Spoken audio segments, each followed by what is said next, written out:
Iphatch is an open innovation challenge organized by IPI and Peace Future. It is looking for enthusiastic startups and entrepreneurs who wish to bring business concepts that address economic and social issues to fruition by commercializing the IPs and technology portfolios from renowned MNCs. Before we get started, let's view a short video about Iphatch.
So let's get started.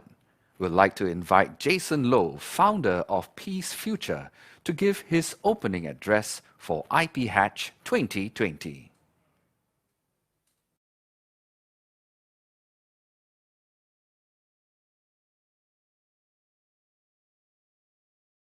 Warm welcome to Iphatch Singapore 2020.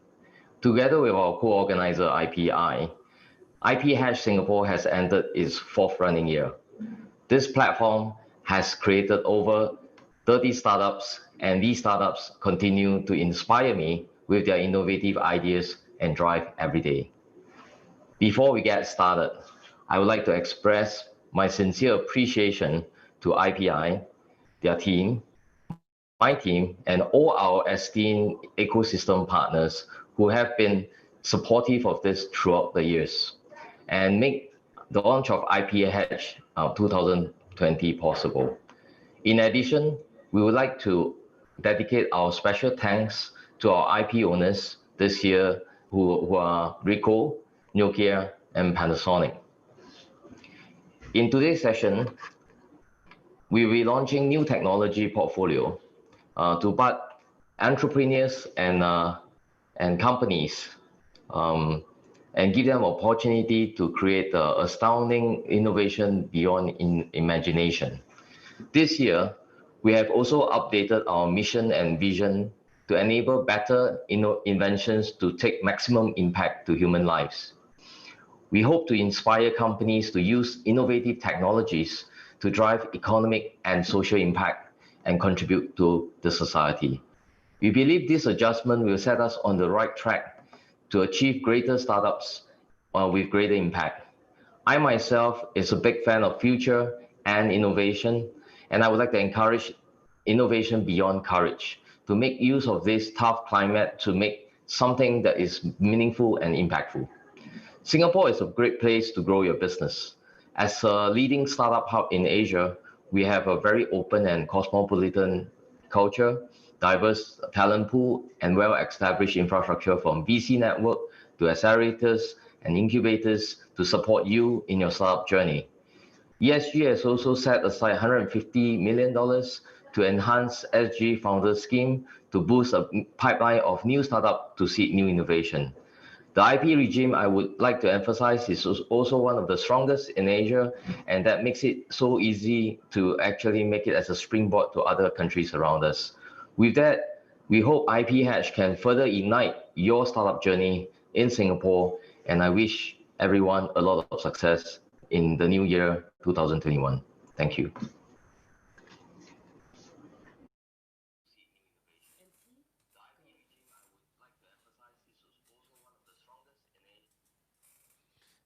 Thank you very much, Jason.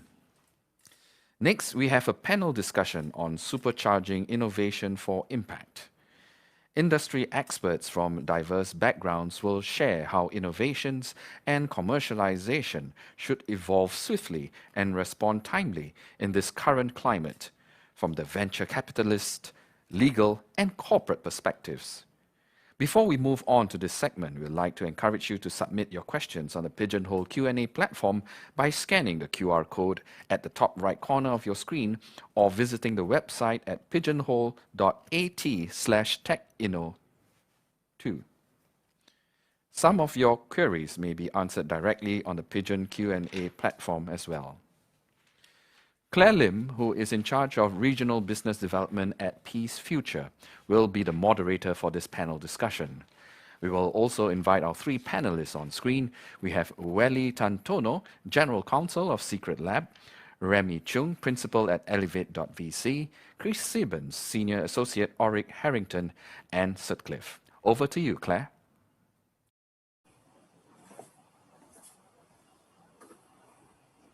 Hi everyone, welcome to Iphatch Singapore, and I'm Claire from Peace Future. I'll be moderating today's first panel titled Supercharging Innovation for Impact. So we are very happy to put together three esteemed panel speakers to share their experience and knowledge with us. They are Welly Tantono, General Counsel from Secretlab, Remi Choong, Principal from Elevate.vc, and Chris Siebens from Orrick, Herrington, and Sutcliffe. So let's start off with an introduction by our panelists first. So shall we start off with you, Welly? Sure. Thanks, Claire, for inviting me to this session. So my name is Welly Tantono, the General Counsel for Secretlab. I started basically my legal career in New York as a patent litigator, went into capital markets, and then ended up doing in-house work. I grew up in Singapore, but really kind of for my career, I returned to Singapore in 2010. And since then, I've been working at a bunch of different companies in terms of tech MNCs, consultancies, and of course now in a e-commerce sort of retail product company. Okay, great. So Remi, next. Hi everyone. Very happy to be here. So my name is Remi, principal of Elevate VC. So we are a Singapore-based venture capital fund focused on very early stage deep technology investments. Some of the focus areas that we look at include health tech, med tech, smart vehicles, artificial intelligence and IoT, as well as telecommunications technologies. So I've been an entrepreneur pretty much all my life, and came into venture capital and jumped straight into deep tech around 5 or 6 years ago. So if you looked at a number of very, very interesting technologies coming out of Singapore, especially in recent years. Okay, thank you. And lastly, Chris. Hey, thanks, Claire. Hey, everyone. My name is Chris Siebens. I'm an attorney in the U.S. at the law firm Orrick, Herrington, and Sutcliffe in Washington, D.C. Although I'm based in the U.S., I work mostly with clients based in Asia, including Japan, China, Korea, and of course, Singapore. It's about 2 a.m. here, so I'm a little bit sleepy. I'm glad to be on today's panel, and hopefully we can provide some useful insights for the audience. I've practiced law for about 10 years now, specializing in the field of IP, mostly focusing on patent disputes and patent prosecution, as well as IP licensing. We'll touch very briefly, we have a very short panel today, but we'll touch briefly on the basics of IP. But if there's anything that you guys should take away, it's that it's important to have an IP strategy, even for startups. It's not something that's only for the big tech companies. So I go on for too long. I should mention the disclaimer that anything I share today is not intended to be legal advice. It's only my opinion and does not reflect the opinion of Orrick, Herrington, Sutcliffe. Thank you so much. Thank you so much, Chris. And thank you, everyone, Welly, Remi, and Chris, for the very short and sweet introduction. I believe the audience today will have learned a lot from all of your experiences. So we'll now jump into the topic as we only have a short 20 minutes time spent. And for today, the topic will be to scale a company. Ideation-focused activities have always been partially or fully implemented by many organizations and corporates, from running innovation campaigns or partnering different stakeholders outside of their businesses. So as many companies face fierce competition, organizations have to do more to drive new pathway of value creation and unleash the promising potential of intellectual property. So we shall start off with Welly first, being the General Counsel for Secretlab. So maybe you want to share with the audience, what are the strategies you've adopted on intellectual property protection and portfolio management? So I'll be very honest with you. To some extent, we are still a little bit on our journey in terms of where we want to go with our sort of IP portfolio. I think one of the key things for us is because we are a product-based company, and we do invest a lot of R&D into basically developing our products.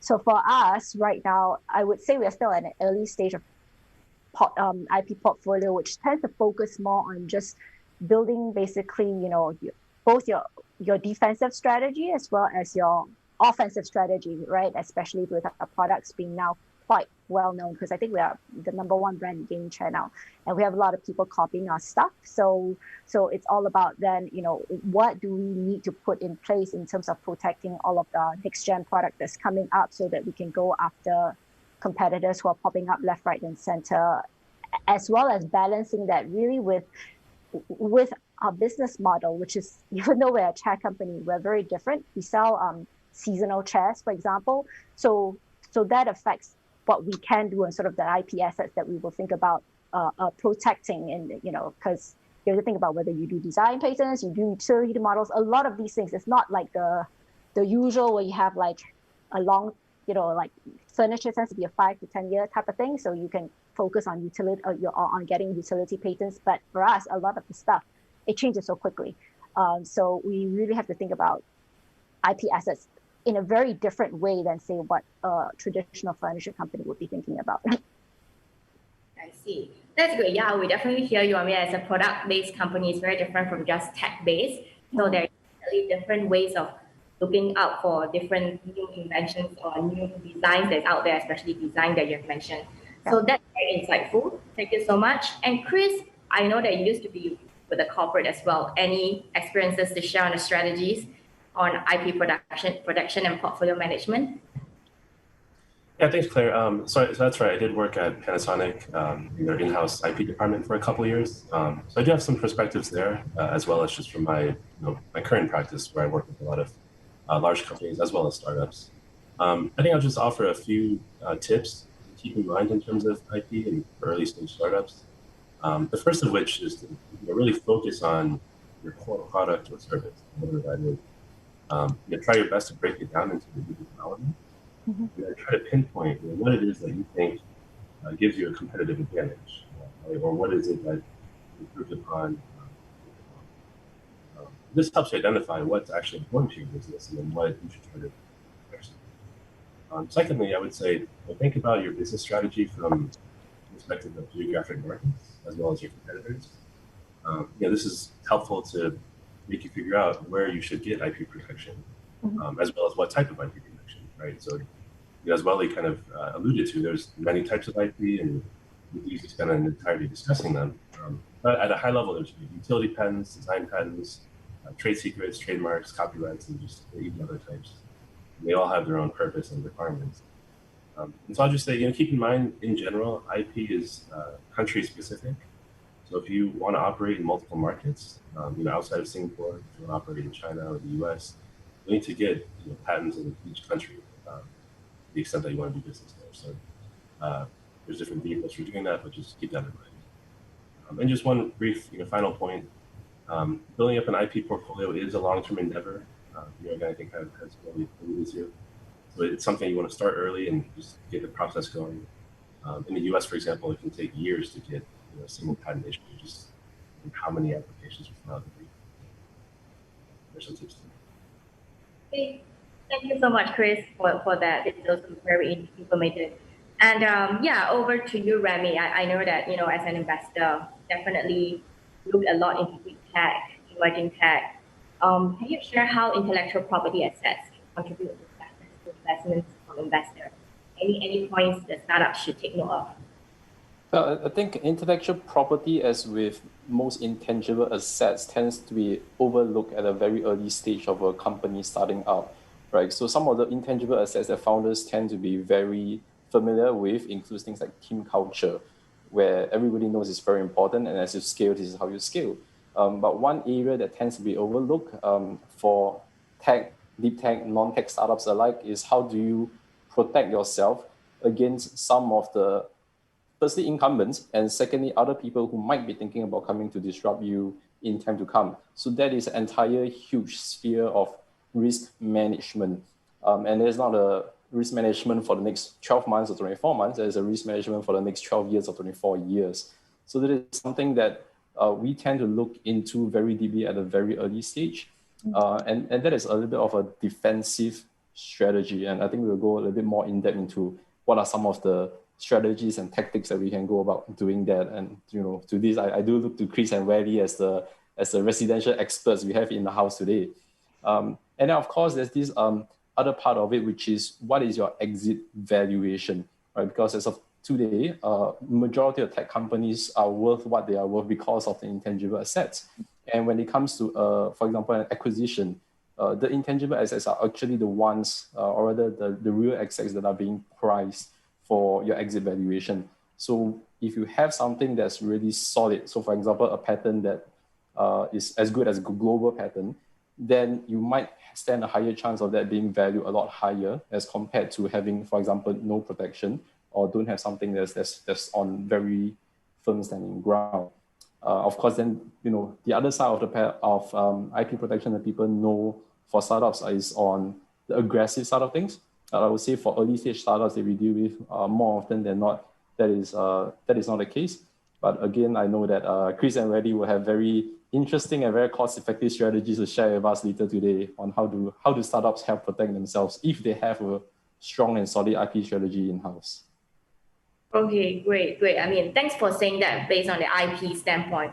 So, I mean, I just want to touch a little bit more. If not just IP, what else do you think they can look into? I mean, what are the things the startup should look into? Yeah. Well, I think every startup is unique. It's a little bit difficult to put every startup into one bucket and say, this is what everyone should look at. But generally speaking, in line of the theme of IP today, I see IP as a risk management strategy. So it shows me, right, if a founder comes to me and say, hey, this is what I think are some of the key risks that I have in the next 5 years. And one of them could be that a Google, for example, might try to come into this space. So my question then is, how do you protect yourself? More often than not, IP is one, if not, it's one of probably 3 or 4 different strategies that they can adopt to protect themselves. And that's one big part of risk management. And of course, you have a lot of other parts of risk management that we do talk about. So for example, how do you scale your team? How do you make sure that the founders stay together through good times and more importantly, through tough times? One big area that people don't tend to like to talk about is then what happens when founders decide to part ways in, say, 2 or 3 years' time, right? Someone decides that the company is not heading in a direction that I would love to, and the speed. So how do these things, how do you make sure that it is more of a process-driven than emotions or decisions-driven process at the end of the day? So there are some of the risk management things that we talk about at a very early stage. Yeah, thank you so much, Remi. I believe today for this session, there will be a lot of startups actually listening out for new advice for all of you, since you guys are from a very diverse background. So, Welly, what kind of advice will you give all startups out there when they're going to market and scale their business in the early stage? How to make them stand out from the rest? You can, especially if you are talking from the product standpoint or from a tech-based company standpoint. Yeah, I mean, just a basic thing, right? For every single company, I don't care what sort of company you are, there are 2 things you probably need to take note of. The first one is make sure your trademarks are properly secured, because that's your brand. And the number of people who say that, I could do this, I don't want to do a trademark application, which in Singapore is so cheap and so easy to get. It's just kind of like, for me, it's just makes no sense. Just do it. It doesn't take that much effort. The other one is just making sure that there's a very clear line of communication that if this is a project we're doing together, we are all going to contribute the IP into the company, and then we're all going to sign inventions assignment agreement and NDAs. I mean, simple things like that to make sure that if you have trade secrets, you keep it within, and not like, as Remi says, when 2-3 years later they decide to part ways and they realize, someone is still the inventor of a particularly important IP and has never been contributed to the company. It's like, gets a bit ugly. So these are the 2 things. Then after that, I would say you need to take a look at your market. You need to take a look at your product. You need to know what is the ultimate value. So for example, right, for us at Secretlab, one of the key things we recognize that we're really good at is we are effectively, we're very good at marketing. That's really our strength. We have very good products as well. So given those are the key that's important to us, brand protection, trademark protection becomes quite important, right? Because that's the identifier. For us, then also, we have very iconic chairs. It looks different. Then protecting that design also becomes very important. And then you have to make a decision.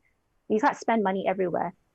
Where are your key markets? Where do you invest? But also in your key markets, if you think of investing, is it worthwhile? Because there may be some jurisdictions that happens to be your key market, but there's actually no IP enforcement mechanism. Then why are you investing there? Then the other thing you have to think about is, also what type of a message you want to drive for the company. R&D company, if you're an R&D company, you probably should have some level of IP. Otherwise, I don't know how to sell the story that you're an R&D company. So these are a lot of different things that you have to consider. Ultimately, you got to know your products, you got to know your market, you got to know your competitors, and what you're trying to protect at the end of the day. But these are very hard questions. I can tell you with many founders, when you ask them, they struggle through this because it's very hard to articulate what it is. Thank you so much, Welly. I mean, I definitely agree with what you say. I mean, prioritization of what they want to do is very important because for all startups, resources are so limited. And I also think that Secretlabs have very strong marketing. I believe a lot of my friends do think that it is actually a very good chair to use. So, I mean, Chris, what about you? What are your take on some of the advices then? Yeah, so I fully agree with Welly's points, especially in enforcement. Like, landscape is always changing, but more and more, I would say, enforcement is becoming very active in different countries. And China's more increasingly active, and Germany and the EU very active. Obviously, the US is always active. But I'll just offer a couple of different points to consider. The first, again, if we're looking at this from the standpoint of standing out from the competition, but think about how you're telling your story. So take a step back and just ask yourself, why do you exist as a company? What are you trying to do for society? Is there a problem that you're trying to solve, or there's some cool innovation that you're offering? Really get back to the fundamentals, and then come up with a narrative that is really going to. Obviously, it's good for business and market positioning, but it's also good to have a foundation later on if there are enforcement efforts. For example, if you have a very compelling narrative, and if a competitor comes after you, having that strong narrative will prevent them or make it much harder for them to call you a knockoff or a counterfeit, right? Because you have your own identity.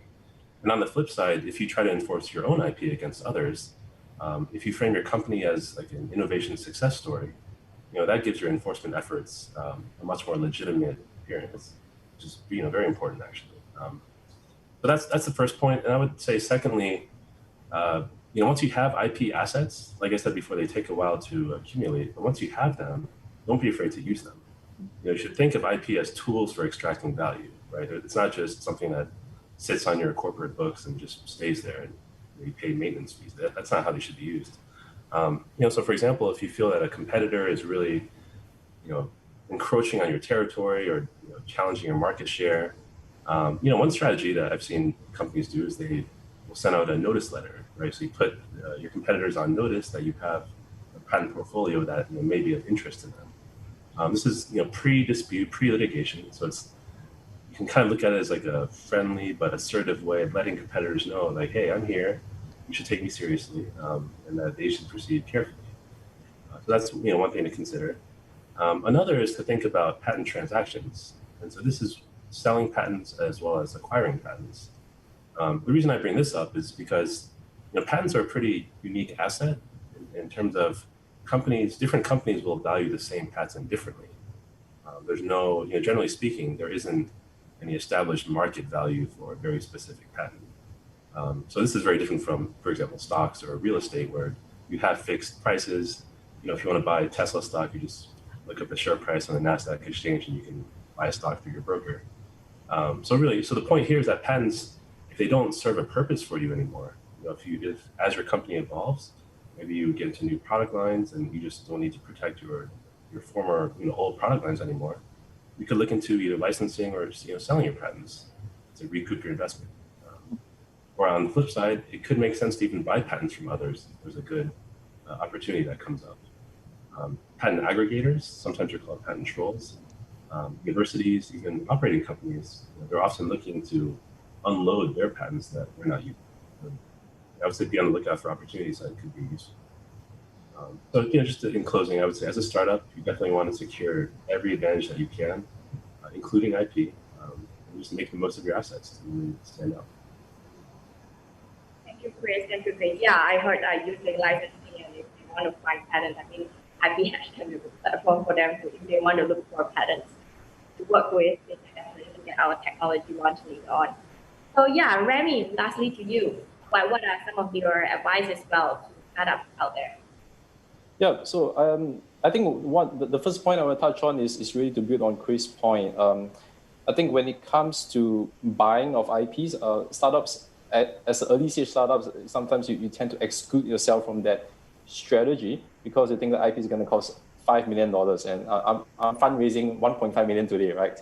But I think one way that I think the ecosystem, and especially the Singapore ecosystem, has done fantastically well is to do IP licensing. So for example, these days, when we look at spin-offs from research institutions, I'm talking about, for example, the NUS, NTUs, or A-stars, more often than not, the intellectual property comes from a licensing agreement. So the holder or the owner of that IP still belongs to a large organization, large enough that no one else in the world pretty much wants to mess with it. But yet at the same time, there is a very fair licensing agreement to the startup who they spun off. And of course, royalties and fees and whatnot. The one thing to take note to that is, of course, the best form needs to be very all-encompassing. So ideally, you have an exclusive, global, royalty-free, and perpetual licensing. Of course, it's all a negotiation, but that's the best kind. You don't even need to buy it over in time to come. So that is one way. And a lot of times it is also the very cost-effective way, because you tend to pay out of revenue generated rather than to have a fixed 10K, 50K every year as overheads. So just to build on that point. The other thing that I want to talk about is then when we talk about IP, people tend to think patents, and people start to go, oh, expensive, and I have to go to US, I go to China, I have to go to Japan, and everywhere else. I think there are many different ways to protect your IP at a very early stage. So if you're just starting out, if you set up a company yesterday, one quick way that we have seen founders quite smartly do is to do a tech disclosure at a very early stage. I'm not so sure about other jurisdictions, and Chris will know a little bit better, but I'm pretty sure in Singapore, you do have a certain timeline if you were the one who did that publication, to then after that file that IP. So you sort of, in Singaporean terms, you choke that technology. Okay, great. Thank you so much for that as well. Anything else to add on for Welly and Chris' side? Because we are coming to the end of the panel, and if you have any other tips that you want to share. All good? I guess I can mention one brief tip that I didn't mention earlier. So I think all three of us, we talked about different markets, right, and seeking protection in different markets depending on your business model. And so the mechanism for doing that, at least for patents, is to file what's called a Pct application. So this is an international application that itself it doesn't become a patent, but what it does is that it holds your place in line, so that if you want to file in China or Japan or wherever, it gives you a long time to do that. And that way you don't have to worry about spending all this money filing in all these countries at the same time. You can just file Pct and hold your place in line. Yeah, one thing I would just want to add is just that given the global nature, especially of most startups in Singapore, startups in Singapore tend to have global ambitions these days because Singapore is really kind of too small. You have to start figure out really, if you're a product company, where are you manufacturing, right? So if you are basically focusing all your money on getting IP in Singapore and you're manufacturing in China and you're not doing anything in China, that's a bad idea, okay? You might actually want to reallocate your spend to focus quite a bit on China, because if you can't protect your manufacturing base there, you're done. That's just the thing. So again, really, I know that for a lot of startups, it's the day-to-day tactical decisions, but IP is not a tactical decision. It's a strategic play. You don't enter into this unless you're willing and able to think 3, 5, 10 years down the road. To some extent, I would say, Remi, I think the VCs are looking for this level of ability to engage in strategic thinking in terms of, when they invest, who do I give money to? So if you can't even do this, it's not a good sign. Yeah, definitely, 100% agree. We can't have founders just thinking about what's going to happen in the next 12 months. I think founders need to think a lot longer term and have the ambition to scale and grow the company. Okay, I hope all the startups have actually heard what all of you have said. And thank you so much, Welly, Chris, and Remi for this session. We have actually come to an end for our first short panel. So, and we thank you for this very informative discussion. Thank you, everyone.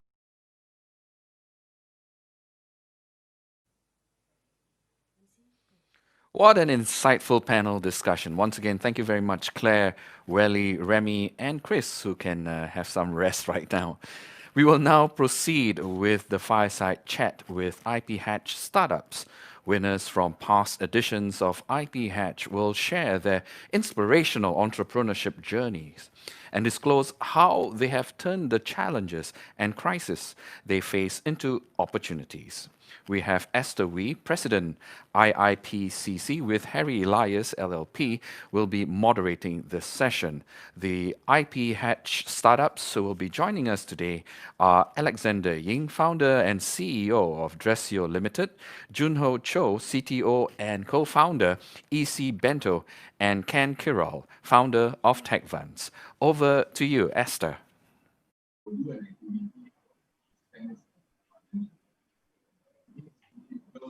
Right. Thank you, Claire, and the previous panel for such an engaging discussion.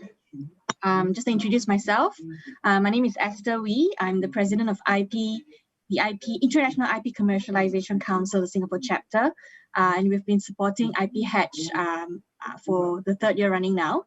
And I'm also a practicing IP counsel, currently with Harry Elias Partnership LLP. And I'm honored to be moderating this next session, where we will actually speak to some past winners who have actually gone through the Iphatch program to actually share some of their insights with us. So we have put together a panel of 3 winners. First of all, we have Kiral from Tagvance, Alexander Ying from DRESIO, and Junho from Bento, to be here to share about their companies and learn more about their journey after obtaining their technologies from MNCs such as Panasonic and Nokia. As an open innovation challenge, Iphatch puts up technology portfolios from established companies, hatch them with potential startups, and work with the startups to commercialize the IP assets to the market. Iphatch seeks to connect deep tech IPs originated by established companies with the entrepreneurial instinct of startups to fill unfulfilled market needs. Already 3 years in the running, we would learn from the panelists on how Iphatch managed to create synergistic results for the startups, IP creators, and the investors. So without further ado, I would like to pass this time to each speaker, each panelist, to introduce their companies and what they do. So can we start with Ken from Tagvance? Sure. Thank you for having me. My name is John. I'm the co-founder and CEO of Tagvance. And Tagvance is an innovation startup based in Singapore. And we have various industries track the location and status of their workforce.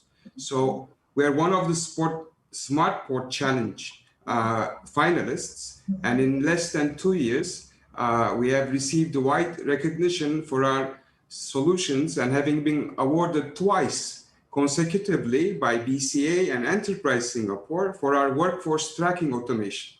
So basically, we monitor the assets in real time, both indoors and outdoors, and even in confined spaces to improve operational efficiency.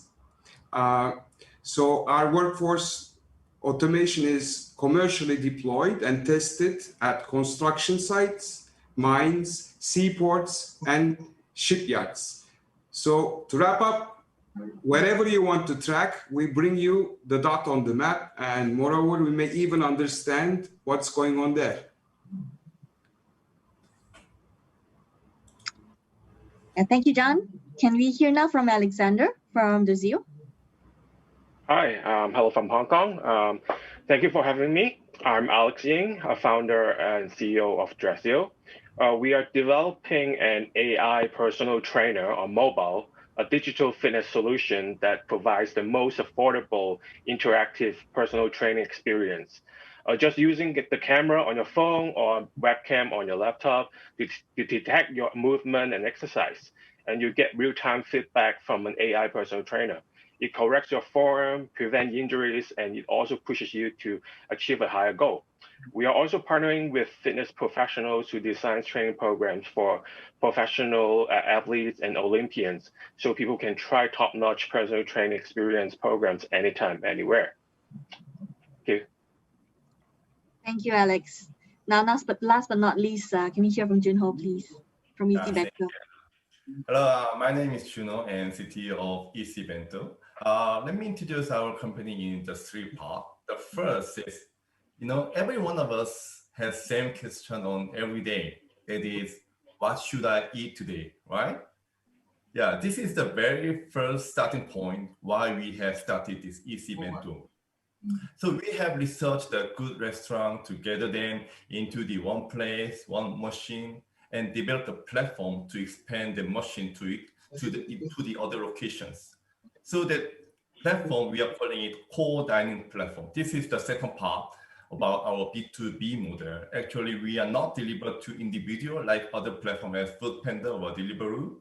We deliver to the group of the people who wants to taste nice food from the other popular restaurant. So this is the very new business model in this F&B industry. Then how we could make this happen? Because we have very clear target market, like office workers, hospital staff, and the school student who has their own planned weekdays. This is the last part of introduction about our B2C planned lifestyle model. Our customer doesn't need to ask about what should I eat today anymore. Just key in their preference in our mobile app, then our AI system will curate your planned weekdays meal. And then you can just collect your meal by using the QR code to scan the pickup machine.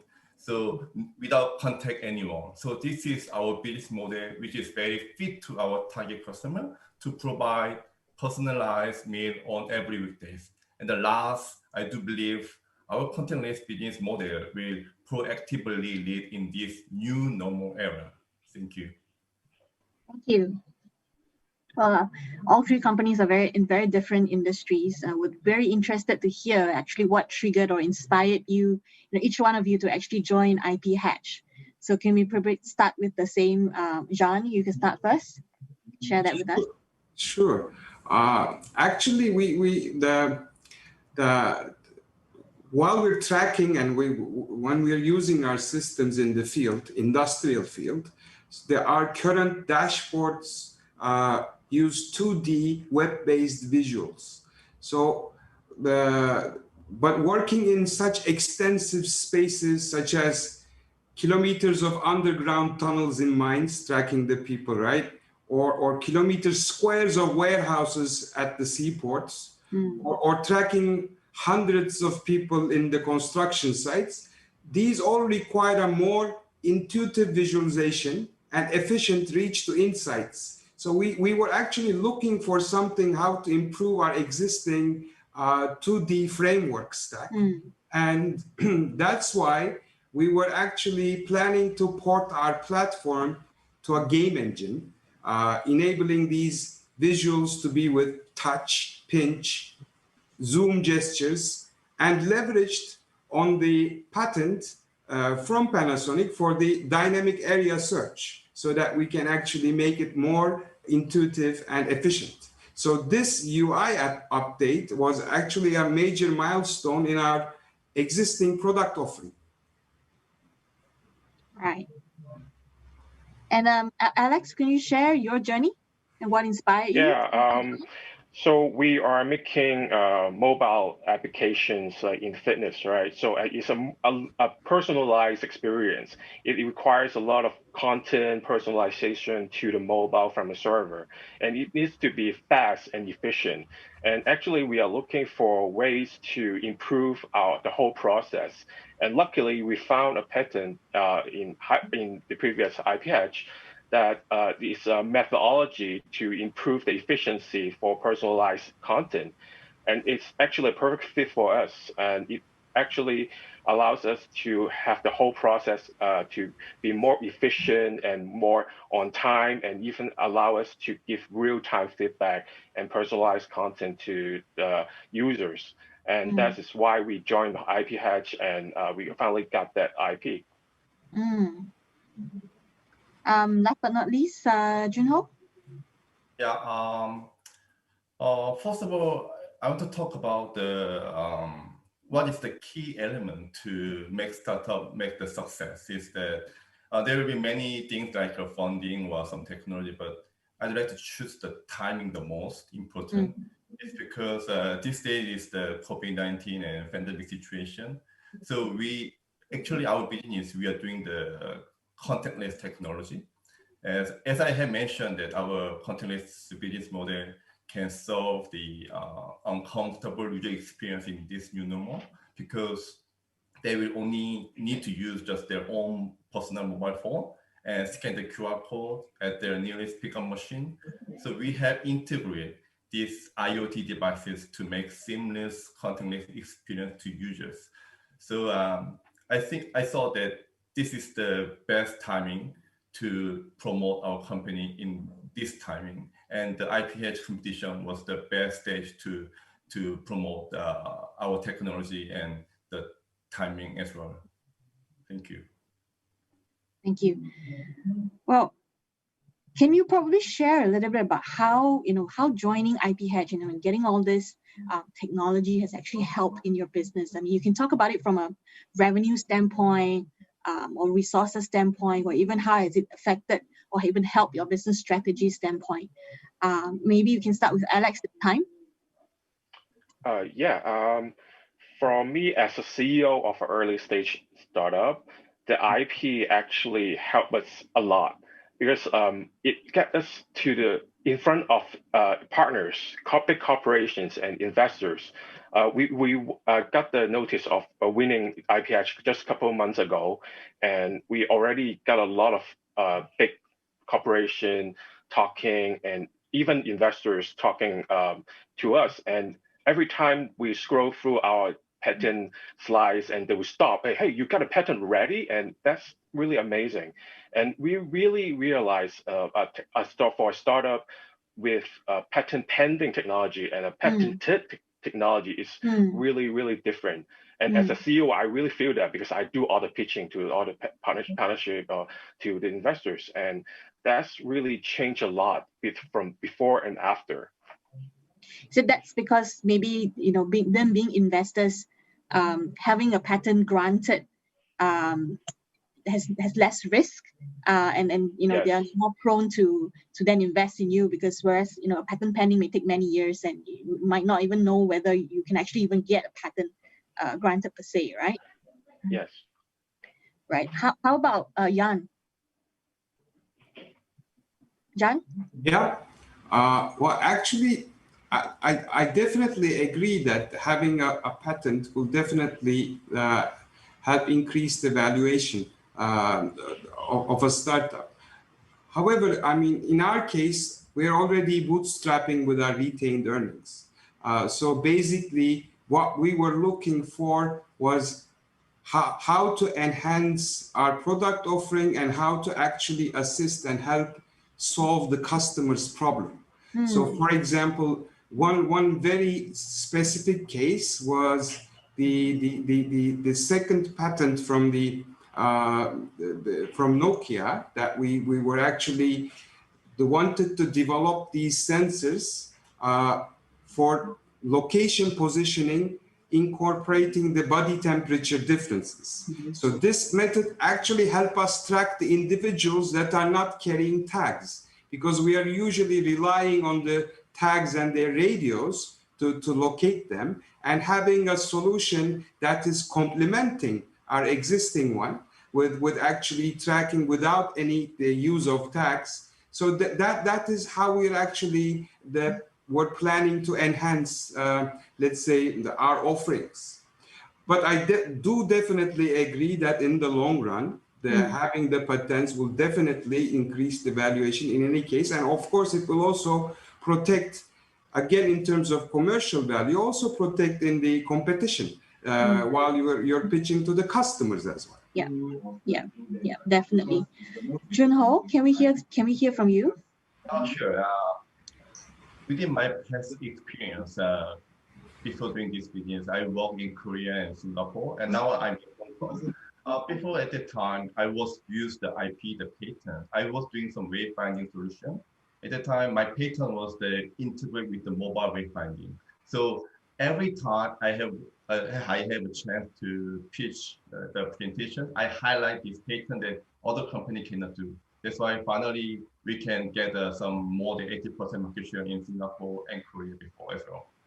So when I first faced in this IPH for this independent business model, I was feel like, oh, this is the what I really wanted, because I just found the two parts. In the front-end part was the Nokia's interactive media experience. It's about a digital screen and mobile application can do some animated experience in the part. So actually, we are using our mobile app to integrate with our vending machine, the IoT machine to integrate. So this part, the front-end part was very fit to our technology.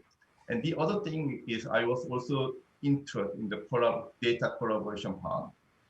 We are also using the backend solution to collect all the data and analyze some user experience and the user usage.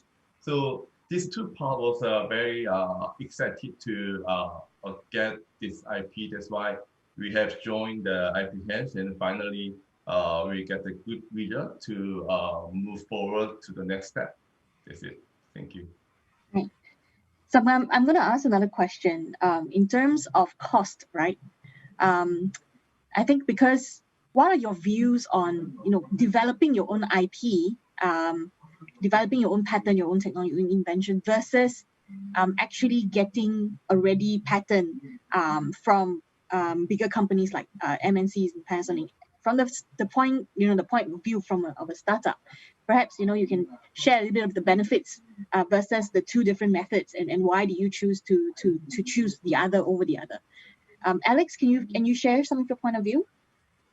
Yeah, actually, before we joined IPH, we actually look into filing patents ourselves, but we really realized that the process is actually really complicated in writing all the patent and verifying, hiring a lawyer, and for early stage startup, that is really something that we sat down and talk a lot about and evaluate what's the benefit and what's the downside about it, and also the time consumed to prepare it, and from writing it, prepare it to getting it is actually really long. And we realized that actually getting it from getting a ready-made patent, active patent, is actually more effective somehow for us as we for pitching, for presenting, for marketing, for our own technology as well, is actually more beneficial in the timing wise. And that is something that we value a lot about the active patent versus preparing from ground up. Can I hear from Junho on this? Yeah. Actually, I totally agree with him. And then, as I also mentioned that I have experienced different careers in Singapore, just introduce that some part. I just spent my whole 1 year to develop the patent in Korea, and then we finally get the 1.5 years to get the patent. And after that, we expand to Singapore. That it takes another year. And I also wanted to protect our patent in all over the world. So that's why I just registered the PCT. The PCT also, everything is about the cost and the time. Yeah. So it was very hard to get. Actually, it took almost 3 years. But the IPH, just within 1 month, I get a very proven technology IP from Nokia. So this is a very different benefit to get join the IPH to get the valuable IP from the big enterprise IP. So startup experience is like that kind of experience I have experienced before. And then finally today I got this Nokia IP within 1 year. So this is great. Yeah, totally agree. I think because sometimes with the MNCs, they have the means to make sure that whatever that they file watertight, because they obviously have their own in-house counsel and certain standards that they adhere to make sure that they get a patent that is sort of largely try to get it granted in most of the countries. Because patent prosecution is and can be quite complicated in its process. I'm going to ask John on this question. How has the patent portfolio helped you in your technology roadmap implementation? Perhaps you can share that with us. Sure, Esther, but let me also comment on the previous question. Sure. Yeah. Quickly. just quickly. Of course, we also have I have a different angle looking at this, the patent application. Having the multinational corporation, and if you can also convince them that you can actually commercialize on the patent, then they also have they're eager to work with you in the future as well. So actually, you're not only tagging along the patent, but you're also tagging along the corporate with you, so that maybe in the future you can partner with another project. That's another business opportunity as well. So that they definitely have other resources too. So that it's also a nice icebreaker to tap into the ecosystem as well. So that's my angle on that one. So as for incorporating the patent, we have already incorporated it in our product. So we were lucky enough, and if you call it serendipity or if you call it luck, doesn't matter. But we were actually, as I told you, trying to explore and try to solve a problem. And then we use the existing with the algorithms and scenarios where we got to propose to the clients that what we can actually develop and come up with a different product offering. So that is how it helped us actually win the trust and the next phases of our tenders with the existing clients. Right. Yeah, thank you for sharing on those interesting points as well. And as an IP practitioner, I totally agree on all your views in terms of your choices.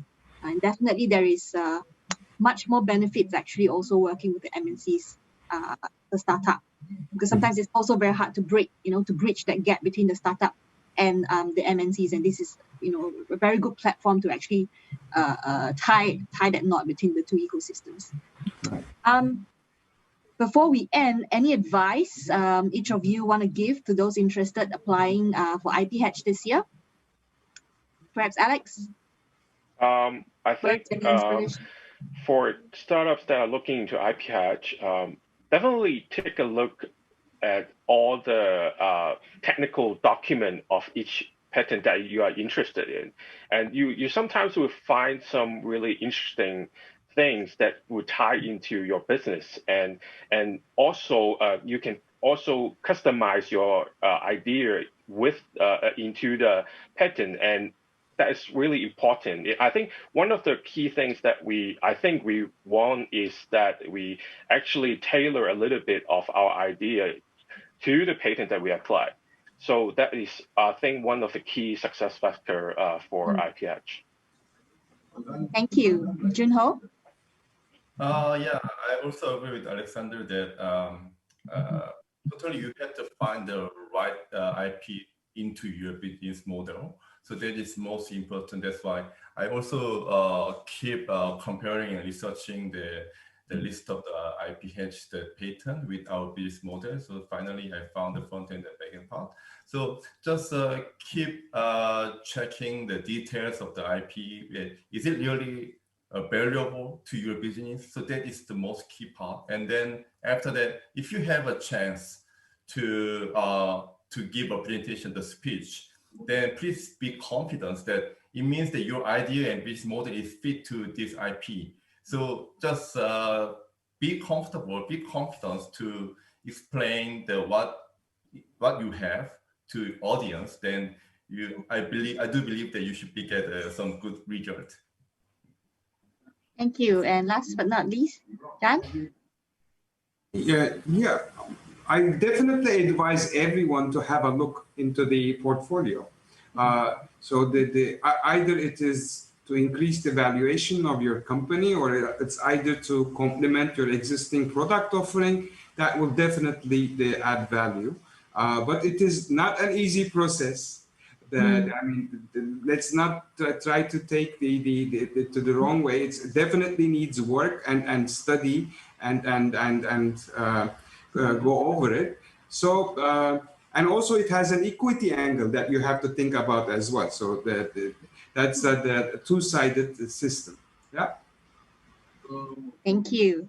So as you all know, we do have a Q&A session, but that it's not going to be here live, but you can actually put your questions up on a different platform and someone else we will try to answer that for you. And with that, I think we'll wrap up this session today. Thank you so much for all panelists for sharing your thoughts. Hopefully the startups would gain something, some knowledge and inspiration from today. Thank you so much.